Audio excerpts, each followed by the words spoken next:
को केन्द्र करी जन असंतोष आस पाउस खाद्य पानी और जलवायु दूषित होबारे लागिछि। प्रतिटी मुहूर्त दुर्घटना जीवन जीवार मध्य आशंका बढ़ी जाइछि।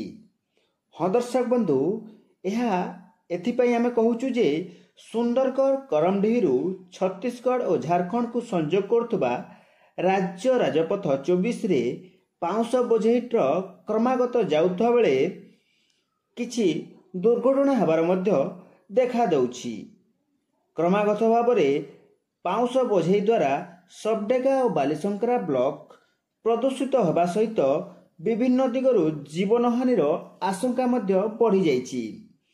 विगत दिन में 2 ब्लॉक अंचलवासी जिला प्रशासन को अवगत कराइथिले मध्य रात्रि रे विपुल परिमाण रे पाउंश बोझेई ट्रक यातायात करुछि, जहाद्वारा अंचलवासी अतिष्ठ होई पड़िलेनि।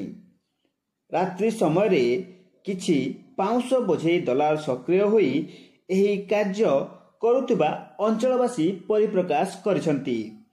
एहार उचित कार्यानुष्ठान ग्रहण करान गले आगामी दिन में जन आंदोलन करिवार चेतावनी मध्य देइछंती। ग्राउंड जीरो राजू पटेल सह दुर्योधन गडियां रिपोर्ट, संधान न्यूज। जदि आपंक आम भिडी भल लगा तेब आम चैनल को लाइक, शेयर और सब्सक्राइब करने को जमा भी भूलु।